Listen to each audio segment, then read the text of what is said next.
दरियाबार की शहजादी अलिफ लैला। उस सुंदरी ने कहा कि काहिरा के निकट दरियाबार नाम एक द्वीप है। उसका बादशाह सब प्रकार से सुखी था, किंतु उसे संतान न होने का बड़ा दुख था। वर्षों की प्रार्थनाओं और सिद्धों के आशीर्वादों से उसके यहाँ एक पुत्री जन्मी। मैं ही वो अभागी हूँ। मेरे जन्म पर मेरे पिता ने बड़ा समारोह किया। मैं बड़ी हुई तो उसने मुझे सारी विद्याओं और कलाओं की शिक्षा दिलवाई। उसने मुझे राज्य के प्रबंध की स्वयं शिक्षा दी। उसका विचार यह था कि उसकी मृत्यु के बाद मैं ही राज्य की अधिष्ठात्री बनूं। एक दिन मेरा पिता शिकार खेलने गया। उसने एक हिरन के पीछे घोड़ा डाल दिया और अपने साथियों से बिछुड़ गया। शाम हो गई किंतु हिरन हाथ न आया। मेरा पिता एक पेड़ के नीचे जा बैठा और सोचने लगा कि राजधानी को किस प्रकार वापस हुआ जाए। रात होने पर उसने देखा कि गहन वन के बीच एक जगह से प्रकाश आ रहा है। वो उधर चला। उसे आशा थी कि यह प्रकाश किसी गांव से आ रहा होगा, किंतु काफी दूर चलने के बाद उसने देखा कि प्रकाश एक विशाल भवन से आ रहा है। वो उस ओर बढ़ा तो देखा कि घर में एक लंबा चौड़ा हबशी बैठा मांस खा रहा है और हांडियां उठाकर उनसे शराब पी रहा है। उसने यह भी देखा कि पास ही में एक अति सुंदर स्त्री बैठी है जिसके हाथ बंधे हैं और उसके पास ही 2-3 वर्ष का एक लड़का बैठा है। मेरे पिता को उस स्त्री पर दया आई और उसने इरादा किया कि हबशी को मारकर इस सुंदरी को छुड़ाऊं। वह अवसर की प्रतीक्षा से खड़ा रहा। हबशी जब आधा बैल खा चुका और सारी हांडियों की शराब पी चुका तो स्त्री से कहने लगा, ओ मनमोहनी, तू कब तक मुझसे अलग अलग रहेगी और कब तक मेरी इच्छा पूरी नहीं करेगी? तू यह तो देख कि मैं तुझसे कितना अधिक प्यार करता हूँ और कैसे तेरे ही ध्यान में मरता हूँ।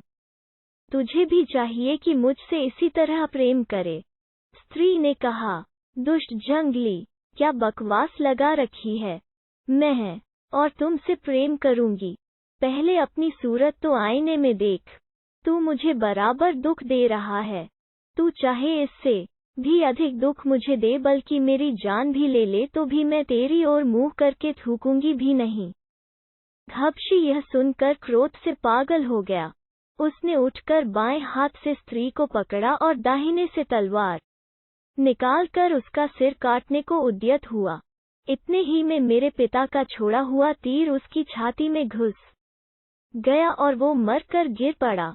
मेरे पिता ने अंदर जाकर सुंदरी की रस्सियां खोली और उससे पूछा कि तुम कौन हो और कैसे इस राक्षस के हाथ पड़ी।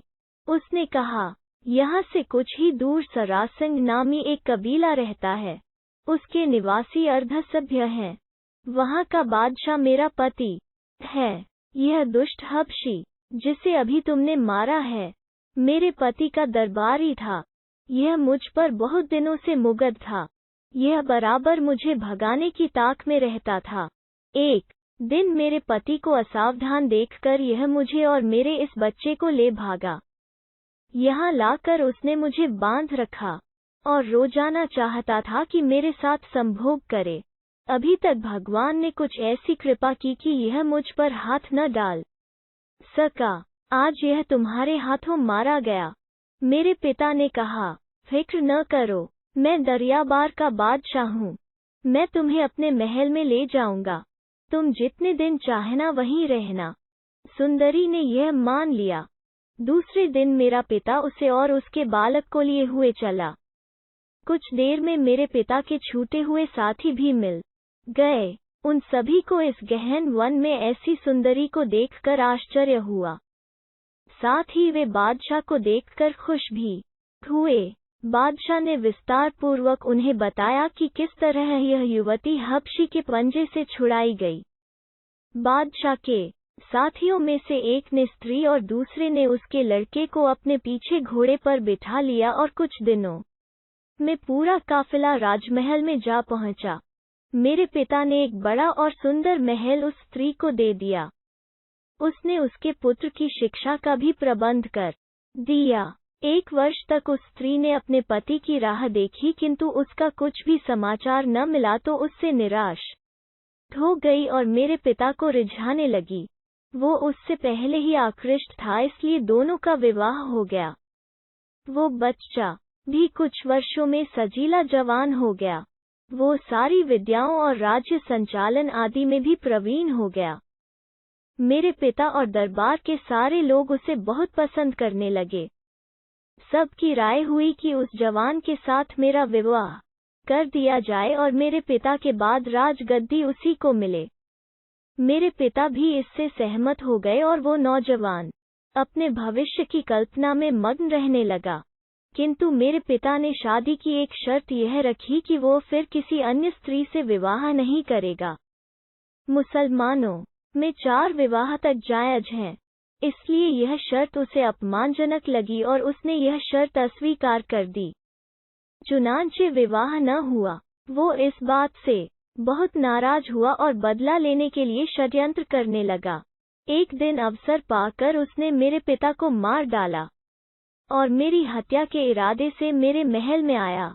किंतु हमारे मंत्री ने मुझे पहले ही एक गुप्त मार्ग से निकाल लिया था। मंत्री ने एक मित्र के घर रखा। 2 दिन में एक जहाज के कप्तान से बात करके मुझे ऐसे बादशाह के देश की ओर रवाना कर दिया जिसका राजा मेरे पिता का मित्र था।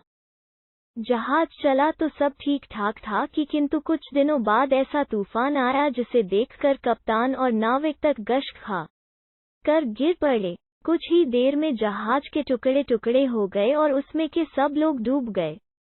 किंतु मुझे एक तख्ता मिल गया जिस पर मैं बैठ गई और एक दिन बाद किनारे आ लगी। किंतु मुझे यह नहीं मालूम था कि भगवान ने और दुख देने के लिए मेरी जान बचाई है। मैं किनारे लगी और मैंने भगवान को धन्यवाद दिया। मैं बहुत देर तक तलाश करती रही कि शायद मंत्री या जहाज का कोई अन्य व्यक्ति मुझे जीवित मिल जाए, किंतु ऐसा नहीं हुआ। मैं अपने पिता की याद करके और उस निर्जन स्थान में अपने को निपट अकेला पाकर रोने लगी और सोचने लगी कि समुद्र में डूब मरूं। इतने में मैंने अपने पीछे कई मनुष्यों और घोड़ों की आवाज सुनी। पलटकर देखा तो कई घुड़सवार थे जिनके हाथों में शस्त्रास्त्र थे और जिनके मध्य एक नवयुवक था। वो जवान जरी की पोशाक पहने था और रत्नजटित पेटी कमर में बांधे था। उनको मुझे उस स्थान पर देखकर बड़ा आश्चर्य हुआ।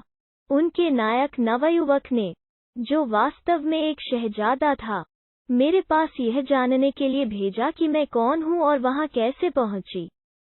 उस आदमी ने तरह तरह से मेरा हाल पूछा।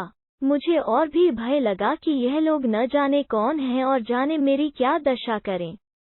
इसलिए मैं जोर जोर से रोने लगी। वो परेशान होकर लौट गया। फिर शहजादे ने कई लोगों को एक साथ मेरे पास भेजा। उन लोगों ने भी मुझसे बहुत पूछा, किंतु मैं रोती रही और मैंने कोई उत्तर नहीं दिया। उन लोगों ने तट पर बहुत से तख्ते, मस्तूल आदि टूटे हुए पाए और समझ गए कि कोई जहाज टूटकर डूबा है और यह लड़की उसमें से बचकर किनारे आ लगी है। उन्होंने जाकर यह बात शहजादे को बताई। वो स्वयं मेरे पास आकर मृदुलता से मेरा हाल पूछने लगा। उसने यह भी कहा कि तुम अपना हाल बताओगी तो हम तुम्हारी मदद करेंगे और मैं तुम्हें अपनी माँ के पास ले जाऊंगा, जो तुम्हें बड़े प्यार से रखेगी। मैंने उसे पूरा हाल बताया। मेरा हाल सुनकर उसके आंसू आ गए। उसने मुझे हर तरह से धैर्य बंधाया। फिर वो मुझे अपने साथ ले गया और अपनी माता का सौंप दिया। मैंने उस वृद्धा को अपनी कहानी सुनाई तो उसे भी बड़ा दुख हुआ। वो मुझे पसंद तो पहले ही से करती थी, इसलिए उसने अपने पुत्र के साथ मेरा विवाह कर दिया। किंतु यहाँ तक मुझे पहुँचाकर मेरी किस्मत फिर पलट गई। उस राज्य का एक पड़ोसी राजा उसका पुराना दुश्मन था। जिस रोज मेरी सुहागरात होनी थी उसी दिन उसने आक्रमण कर दिया। उसकी सेना अति विशाल थी और उसने कुछ घंटों ही में नगर को रौंद डाला। उसने मेरे पति को और मुझे पकड़ने के लिए आदमी भेजे, किंतु हम पहले ही बच निकले और छुपते छुपाते समुद्र तट पर रात के समय पहुंचे। वहाँ एक मछुआरे की नाव बंधी थी। हम दोनों उसे खोलकर समुद्र में बढ़ने लगे। कुछ दूर जाकर वो नाव एक समुद्री धारा में पड़ गई। हमें कुछ नहीं पता था कि नाव किधर जा रही है। 2 दिन बाद देखा कि एक जहाज हमारी ओर आ रहा है। हम समझे कि वो कोई व्यापारी जहाज है, इसलिए हमने सहायता के लिए आवाज दी। लेकिन यहाँ फिर धोखा हुआ। जहाज पर 5-7 डाकू थे। वे गदाएं लिए हुए हमारी डोंगी पर आए और हमें बांधकर अपने जहाज पर ले गए। जहाज पर उन्होंने मेरा नकाब उठाया तो सब ठगे से रह गए, क्योंकि उन्होंने ऐसी सुंदर स्त्री कभी नहीं देखी थी। फिर उनमें झगड़ा होने लगा। हर एक चाहता था कि मेरा मालिक बने। फिर उनमें तलवार चलने लगी और एक अति बलवान डाकू को छोड़कर सभी मारे गए। उस डाकू ने कहा, मैं तुझे काहिरा ले जाकर एक मित्र को भेंट करूंगा। उसने मुझसे एक सुंदर दासी मांगी थी। लेकिन यह आदमी कौन है? तेरा भाई बंद है या प्रेमी? मैंने बताया कि यह मेरा पति है तो वो बोला, फिर तो इसका दुख दूर होना चाहिए। इससे तेरी दशा कब तक देखी जाएगी? यह कहकर उसने मेरे पति को बंधा बंधा ही समुद्र में डाल दिया। मैं बहुत रोई पीटी और पति के पीछे समुद्र में कूदने को तैयार हो गई, किंतु डाकू ने मुझे मस्तूल से बांध दिया और जहाज को चलाने लगा। वायु अनुकूल थी और हमारा जहाज कुछ ही दिनों में एक छोटे से नगर के तट पर आ लगा। डाकू ने वहां कई दास और कई ऊंट मोल लिए और स्थल मार्ग से काहिरा की ओर प्रस्थान किया। हम कई दिनों की यात्रा के बाद इस जंगल से गुजर रहे थे तो हमने उस राक्षस जैसे हबशी को अपनी ओर आते देखा। पहले हमें आश्चर्य हुआ कि यह मीनार कैसे चल रही है। पास पहुंचा तो देखा कि आदमी है। इस दुष्ट ने पास आकर अपनी गदा उठाई और डाकू से कहा, अपने आदमियों के हाथ बांध और अपने भी बांध और इस सुंदरी को लेकर मेरे पीछे चला। किंतु डाकू और उसके दासों ने उसके साथ युद्ध किया। फिर वे सब के सब मारे गए। नरभक्षी ने और लाशें छोड़कर सिर्फ डाकू की लाश एक ऊंट पर रखी और ऊंट पर मुझे बिठाया और इस किले में ले आया। यह कल ही की बात है। शाम को उसने डाकू की लाश को भून कर खाया और मुझे सारा हाल बताया कि किस तरह वो खाने को आदमी लाया करता है और कैसे उसने तहखाने में आदमी बंद कर रखे हैं कि अगर किसी दिन नया भोजन न मिले तो इन्हीं में से किसी को भून खाए। उसने कहा, मांस तो तेरा भी नर्म होगा, किंतु मैं तुझे मारूंगा नहीं बल्कि तुझसे विलास करूंगा। आज तो तू थकित और दुखी है, इसलिए आज छोड़ता हूँ। कल से तुझे मेरी शैया पर सोना पड़ेगा। किंतु इसकी नौबत नहीं आई। आज तुमने इसे मार डाला। खुदादाद ने कहा, अब तुम कुछ फिक्र न करो। ये 49 शहजादे हैरन राज्य के हैं। इनमें से जिसके साथ तुम चाहो तुम्हें ब्याह दिया जाए। उसने कहा, मैं तो अपने उद्धारकर्ता को ब्याहना चाहती हूँ। अन्य लोगों ने भी उसका समर्थन किया और वहीं खुदादाद के साथ दरियाबार को शहजादी ब्याह दी गई। वो दिन तो विवाह समारोह और हंसी खुशी में बीता। दूसरे दिन सब लोग वहां से हैरन की ओर चल दिए। दिन भर चलने के बाद शाम को एक अच्छी जगह देखकर उन्होंने रात के लिए पड़ाव डाला। शाम को भोजन करके सबने खूब शराब पी।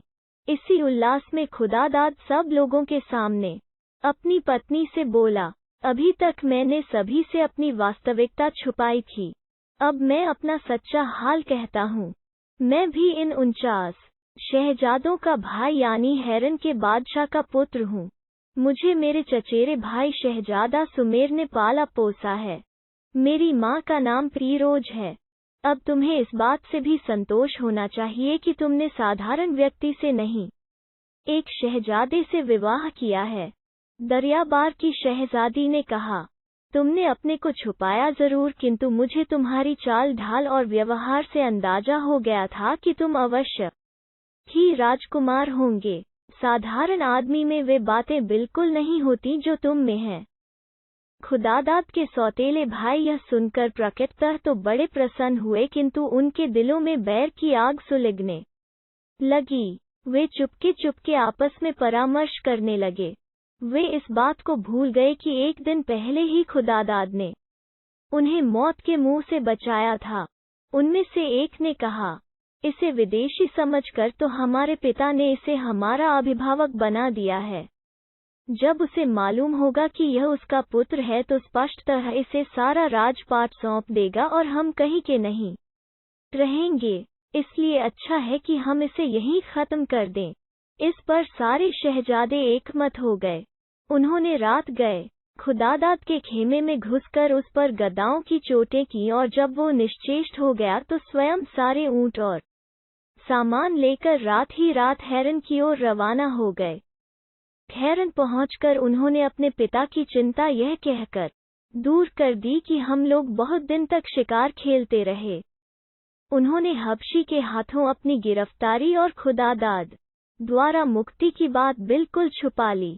उधर सुबह जब शहजादी ने खुदादाद के खेमे में उसका हाल देखा और शहजादों को गायब पाया तो वो सारी बात समझ गई और पति के लिए विलाप करने लगी। कुछ देर में जब उसका शोक कुछ कम हुआ तो उसने ध्यान में खुदादाद को देखा। उसने उसकी सांस भी कुछ चलती देखी और शरीर भी गर्म पाया। वो खेमे को बंद करके एक निकटवर्ती कस्बे में गई और वहां से एक जर्राह को ले आई, किंतु वापस आकर देखा तो खुदादाद अपने खेमे में नहीं था। उसने समझा कि इस बीच कोई खूनी जानवर आकर उसे उठा ले गया। अब वो सिर पीट पीट कर रोने लगी। जर्राह दयावान था। वो उसे कस्बे में ले गया और एक मकान में उसे रखकर उसकी सेवा के लिए 2 दासियां नियुक्त कर दी और कभी कभी खुद भी जाकर हाल चाल पूछ लेता। एक दिन उसने शहजादी को उदास देखकर कहा, सुंदरी, तुम कुछ विस्तार से अपना हाल कहो तो तुम्हारी सहायता का प्रयत्न करूं। शहजादी ने उसे अनुभवी और हमदर्द देखा तो अपना और खुदादाद का हाल सुनाया। जर्राह को मलिका पीरोज का हाल मालूम था जिसे हैरन के बादशाह ने फिर अपने पास बुला लिया था और उसने जान लिया था कि खुदादाद उसी का पुत्र था। जर्राह ने किराए पर 2 ऊंट लिए और शहजादी के साथ हैरन को रवाना हुआ और एक सराय में पहुंचकर डेरा डाला। सराय वाले से नगर का हाल पूछने पर उसने बताया, बादशाह अपने पुत्र खुदादाद के गायब होने से बहुत परेशान है। उसकी माँ पीरोज ने उसे बहुत ढूंढवाया, किंतु कहीं पता नहीं है।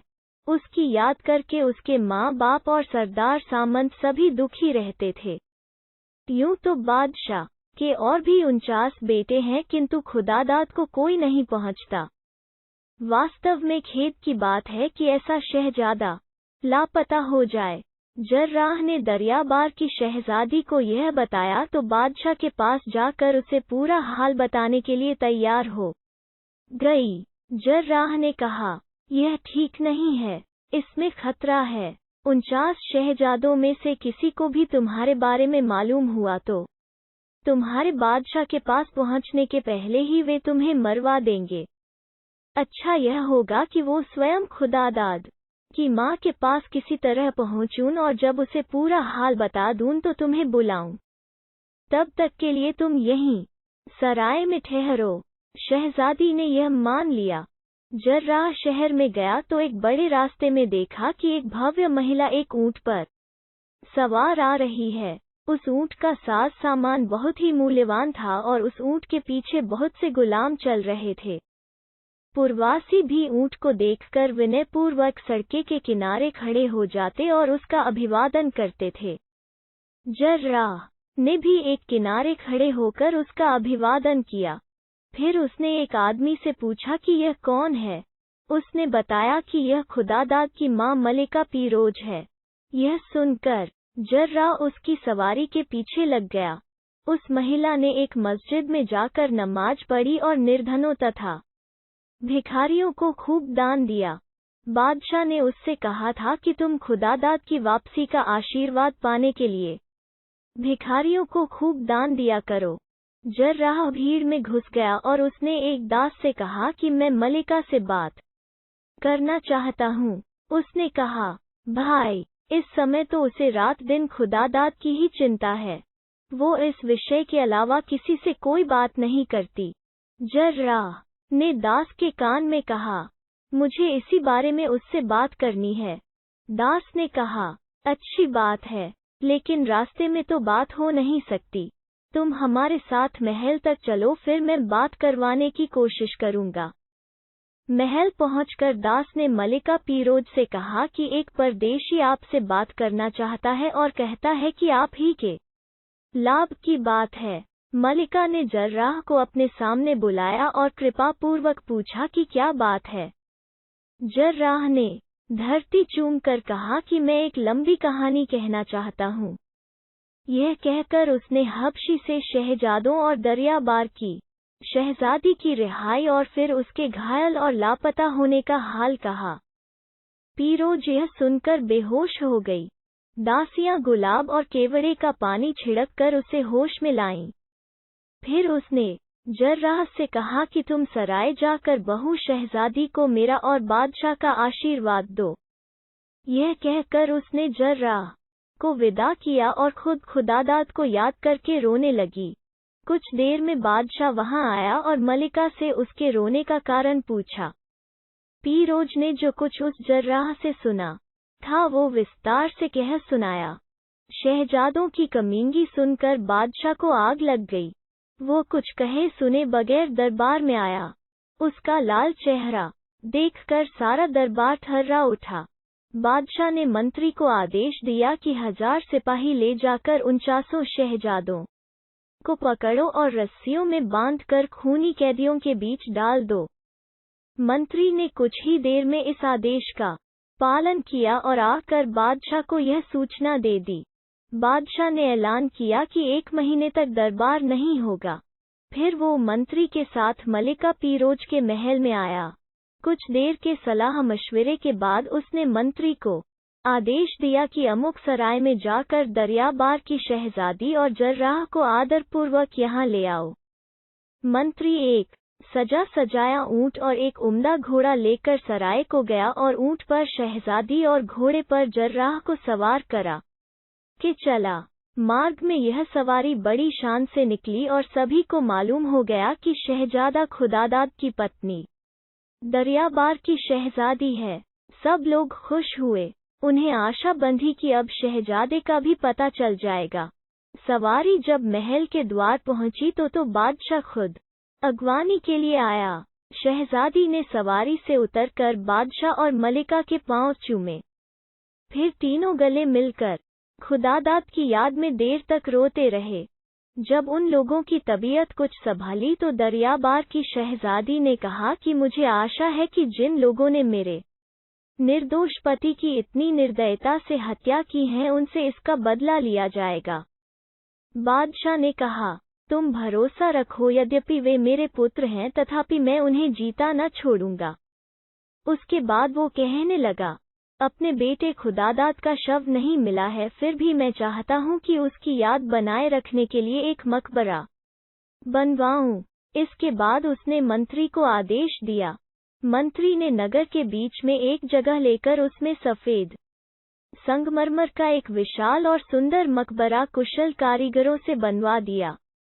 बादशाह को जब यह सूचना मिली कि मकबरा तैयार है तो उसने एक दिन तय किया जब सारे लोग वहां जाकर मातम और कुरान पाठ करें। वो दिन भी आ पहुंचा। नगर के सभी निवासी मकबरे पर पहुंच गए। बादशाह भी अपने दरबारियों और सरदारों सामंतों के साथ वहां पहुंचा। कब्र पर एक काली मखमल की सुनहरे काम की चादर बिछी थी। बादशाह और अमीर उस पर बैठे। कुछ देर बाद फौजी सवारों की एक टुकड़ी आई। इसके जवान सिर नीचा और आंखें आधी बंद किए थे। उन्होंने कब्र की 2 बार परिक्रमा की और फिर कब्र के सामने खड़े होकर बोले, राजपुत्र, यदि हमारी शक्ति और शौर्य से तुम जीवित हो सको तो हम अपने प्राण देकर भी तुम्हें जीवित कर देंगे, किंतु यदि ईश्वर की इच्छा कुछ और हो तो हम लोग मजबूर हैं। यह कहकर वे लोग चले गए। फिर एक गिरोह महात्माओं का आया जो कुटीरों में रहते थे और किसी से मिलते जुलते नहीं थे। उनका अगुआ एक वृद्ध था जिसने एक मोटी पुस्तक अपने सिर पर रखी थी। वे भी कब्र की 3 बार परिक्रमा करके कब्र के सामने खड़े हो गए और बोले, हे राजकुमार, यदि हमारी सारी तपस्याओं के फलस्वरूप तुम पुनः जीवित हो जाओ तो हम इसके लिए तपस्याओं का फल अर्पित कर देंगे। यह कहने के बाद वे लोग भी जिधर से आए थे उधर ही चले गए। इसके बाद सफेद टट्टुओं पर सवार और भव्य वस्त्राभूषण पहने सिरों पर रत्नों की मंजूषाएं लिए हुए 50 अतीव सुंदर कुमारियां आईं। उन्होंने भी कब्र की कई बार परिक्रमा की। फिर उनमें सबसे अल्पायु और सुंदर स्त्री कब्र के सामने खड़े होकर बड़े उच्च स्वर में बोली, शहजादे, हम तुम्हारी दासियां हैं। हमारा सौंदर्य तुम पर न्योछावर है। यदि इसके बदले तुम्हें जीवनदान मिले तो हम इसके लिए प्रस्तुत हैं। यद्यपि हमें ज्ञात है कि तुम जिस स्थान पर हो वहां यह चीजें काम नहीं आती। यह कहने के बाद सुंदरियों का गिरोह भी चला गया। फिर बादशाह अपने दरबारियों और सरदारों के साथ खड़ा हो गया। इन सब ने भी 3 बार कब्र की परिक्रमा की। फिर बादशाह उच्च स्वर में बोला, ओ शहजादे, तुम कहाँ हो? तुम्हारे वियोग में मेरी आंखों की ज्योति जाने लगी है। यह कहकर वो फूट फूट कर रोने लगा। उसके साथ के लोग भी रोने और मातम करने लगे। कुछ देर बाद सब लोग अपने अपने स्थानों को लौट गए और मकबरे का दरवाजा बंद कर दिया गया। बादशाह ने नियम बना दिया कि सप्ताह में एक दिन शहजादे के मकबरे पर इसी तरह का मातम हुआ करे। फिर बादशाह ने आज्ञा दी कि उसके 49 दुष्ट पुत्रों को निर्दोष खुदादाद की हत्या के अपराध में मृत्युदंड दिया जाए। सारे नगर में यह समाचार फैल गया। उनके लिए फांसी की टिकटियां तैयार की जाने लगीं। लेकिन इस बीच एक व्यवधान उपस्थित हो गया। बादशाह द्वारा पहले पराजित हुआ एक शत्रु राज्य पर एक बड़ी सेना लेकर चढ़ दौड़ा। बादशाह ने खेदपूर्वक कहा कि आज खुदा बख्शे। साथ ही उसने पराजय की स्थिति में भाग जाने की तैयारी भी कर रखी थी। युद्ध अभी शुरू भी नहीं हुआ था कि एक ओर से सवारों की एक बड़ी टुकड़ी आई। पहले किसी को मालूम न था कि वे मित्र हैं या शत्रु, किंतु उन्होंने आकर शत्रु पर हमला किया और उसे मार भगाया। हैरान का बादशाह बड़े आश्चर्य में पड़ा कि यह दैवी सहायता कहाँ से आ गई। उसने भगवान को धन्यवाद दिया और अपने भृत्यों से कहा कि सहायक सेना में जाकर पूछो कि उसका सरदार कौन है और कहाँ से आया है। भृत्यों ने जाकर उसके सिपाहियों से पूछा तो उन्होंने कहा कि हमारा सरदार खुद ही बादशाह से मिलने जाएगा। शत्रुओं का संपूर्ण रूप से सफाया करने के बाद जब बादशाह की खुशी का ठिकाना न रहा तो वो इतना अभिभूत हुआ कि कुछ बोल भी न सका। खुदादाद ने कहा, पिताजी, मैं आपका पुत्र खुदादाद ही हूँ जिसे आप सब लोग मरा हुआ समझते थे। ईश्वर ने मुझे शायद इसीलिए जीवित रखा कि मैं आज के कठिन समय पर आपके काम आऊं। बादशाह ने कहा, बेटे, मुझे तो विजय से अधिक तेरे मिलने की प्रसन्नता है। मैं तो यह आशा ही छोड़ बैठा था कि कभी तेरा मुंह देख सकूंगा। इसके बाद पिता पुत्र दोनों अपनी सवारियों से उतरे और एक दूसरे से लिपट गए। बादशाह ने कहा, मुझे तुम्हारी वीरता की गाथा पहले ही मालूम हो चुकी है कि किस तरह तुमने हबशी दानव को मारकर अपने भाइयों को छुड़ाया, किंतु उन्होंने तुमसे दगा किया। अब तुम अपनी माँ के पास चलो क्योंकि वो तुम्हारे वियोग से सूख कर कांटा हो गई है। रास्ते में खुदादाद ने पूछा, मेरा हाल आपको मेरे भाइयों ने बताया? बादशाह ने कहा, वे दुष्ट क्या बताते, वे तो बंदी गृह में मौत की घड़ियां गिन रहे हैं। मुझे यह सब तुम्हारी पत्नी यानी दरियाबार की शहजादी ने बताया। उसी ने मुझसे मांग की कि तुम्हारे भाइयों से तुम्हारी मौत का बदला लूं। खुदादाद यह सुनकर बहुत प्रसन्न हुआ कि उसकी पत्नी भी सही सलामत यहीं पर मौजूद है। खुदादाद महल में पहुंचा तो उसकी माँ और उसकी पत्नी ने उसे गले लगाकर बहुत देर तक रोती रहीं। प्रजाजनों को मालूम हुआ कि खुदादाद जीवित है और अंत के युद्ध का विजेता है तो सारे नगर में उत्सव होने लगे और जगह जगह पर नाच गाना और खेल तमाशे होने लगे। बादशाह के पूछने पर खुदादाद ने अपना हाल यह बताया। जब मेरे भाइयों ने मुझे मरा जानकर रात में प्रस्थान किया तो सुबह वहां से एक किसान निकला। उसने मुझे अचेत और रक्तरंजित देखा तो अपने गांव में उठा लाया। उसने मेरे घावों पर जड़ी बूटियां पीस कर लगाईं और मुझे अच्छा कर दिया। स्वस्थ होकर मैं सोच रहा था कि मैं यहाँ आऊं। इतने में सुना कि आपका पुराना शत्रु आप पर आक्रमण करने वाला है। मैंने कई गांवों के जवान इकट्ठे किए। वे सब आपकी रक्षा के लिए जान देने को तैयार हो गए। मैंने उनकी फौज बनाई और अवसर रहते आपकी सेवा में आ गया। बादशाह ने खुदादाद की बड़ी प्रशंसा की और मंत्री को आदेश दिया कि 49 पुत्रों को फांसी दी जाए। खुदादाद ने हाथ जोड़कर कहा, निस्संदेह न्याय की दृष्टि से उन्हें यही दंड मिलना चाहिए, किंतु आखिरकार वे आपके पुत्र और मेरे भाई हैं। मैंने हृदय से उनका अपराध क्षमा किया और आपसे भी निवेदन करता हूँ कि उन्हें क्षमा करें। बादशाह ने कहा कि तुम कहते हो तो मैं उन्हें क्षमा करता हूँ। खुदादाद ने बंदी गृह से अपने भाइयों को बुलाया। उसने एक बार फिर उसी तरह उनके बंधन खोले और उन्हें गले लगा जैसे हबशी दैत्य के महल में किया था। प्रमुख नागरिकों और सामंतों ने खुदादाद के हृदय की विशालता की भूरी भूरी प्रशंसा की। बादशाह ने खुदादाद को उसी समय युवराज और राज्य का स्वामी घोषित कर दिया।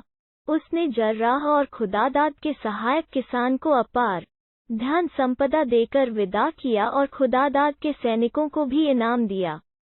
शहरजाद ने यह कहानी खत्म की तो दुनियाजाद ने इसकी बड़ी प्रशंसा की। शहरजाद ने कहा कि मेरे पास एक और अति मनोरंजक कथा सोते जागते आदमी की है। यदि बादशाह मुझे प्राणदंड न दे तो मैं यह कहानी भी सुनाऊंगी, क्योंकि सवेरा हो गया है और कल ही कहानी सुनाई जा सकती है। बादशाह ने दूसरे दिन नई कहानी आरंभ करने की अनुमति दे दी।